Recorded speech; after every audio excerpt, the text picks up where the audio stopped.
Hello প্রিয় বন্ধুরা, আপনারা অনেক দিন ধরে জানতে চাচ্ছেন আমি কিভাবে ছবি এডিট করি। ছবি এডিট করার জন্য প্রথমে ক্যাপকাটে চলে আসলাম। ক্যাপকাটে চলে আসার পরে এই যে একটা অপশন আছে রিমুভ ব্যাকগ্রাউন্ড, ওই জায়গাতে চাপ দিতে হবে। এই যে আমি চাপ দেওয়ার সাথে সাথে এরকম একটা ইন্টারফেস শো করবে। আমাদেরকে কিন্তু গ্যালারিতে নিয়ে আসছে। গ্যালারিতে আসার পর আমি যে পিকটির ছবির ব্যাকগ্রাউন্ড রিমুভ করবো, ওই পিকটি আমি নিয়ে নিলাম। নেওয়ার পরে এই যে অ্যাডে আমি চাপ দিলাম। অ্যাডে চাপ দেওয়ার সাথে সাথে কিন্তু ব্যাকগ্রাউন্ড রিমুভ শুরু হচ্ছে। এই যে ব্যাকগ্রাউন্ড রিমুভ হয়ে যাবে। এখন আমি এক্সপোর্টে চাপ দেবো। এই যে এক্সপোর্টে চাপ দেওয়ার সাথে সাথে এই যে আমাদের কাজ চলছে। এই যে আমাদের ছবিটি কিন্তু ব্যাকগ্রাউন্ড রিমুভ হয়ে গেছে। এখন আমরা যা করব, ব্যাকে চলে আসলাম। চলে আসার পরে এই যে আমরা আবার অ্যাডে চাপ করলাম। অ্যাডে চাপ দেওয়ার সাথে সাথে আমরা যে পিকটি এডিট করব, ওই পিকটি আমি নিয়ে নিলাম।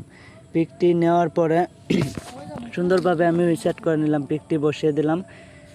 এখন আমি কি করব, আবার এই যে ওভারলি নামে একটা অপশন আছে, এই যে ওভারলি, অ্যাড ওভারলিতে এখন চাপ দিলাম। আমি যে পিকটা ব্যাকগ্রাউন্ড রিমুভ করছি, এই পিকটা কিন্তু এই জায়গায় আনতে হবে। এই যে আমি আনলাম আবার পিকটা। এখন কি করব, আমি বসিয়ে দেব আমার পছন্দ মতো। আপনারা সুবিধার্থে আপনাদের যেরকমভাবে ভালো লাগে আপনারা এইভাবে রাখবেন। আমার যেহেতু মানে এরকমভাবে রাখার ইচ্ছা, আমি এরকমভাবে রাখবো, না রাখলে অন্যভাবে রাখবো। ভিডিওটি আপনাদের অনেক উপকার হলে আপনারা কিন্তু চ্যানেলটাকে সাবস্ক্রাইব করে রাখবেন। আমি সবার থেকে সহজভাবে ভিডিও এডিটিং শেখাবো। এখন আমরা কি করব, এই যে এটাকে আমরা 1080 আছে, আমি 2K দিয়ে ভিডিও মানে ছবিটি কিন্তু আমাদের ভিডিও হয়ে গেছে। ভিডিওটি যে আমরা 2K দিয়ে ডাউনলোড করতেছি। 2K দিয়ে ডাউনলোড করার পরে আমরা যে কাজটি করব, আমাদের কমপ্লিট ভিডিওটি 2K ডাউনলোড হয়ে গেছে।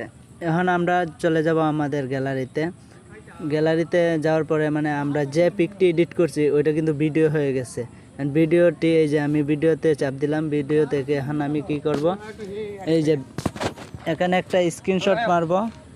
স্ক্রিনশট হলে আমাদের পিকটা কিন্তু রেডি। এভাবেই আপনারা সুন্দর সুন্দর ভিডিও বা ছবি এডিট করতে পারবেন। যদি উপকার হয় চ্যানেলটিকে সাবস্ক্রাইব করে রাখবেন।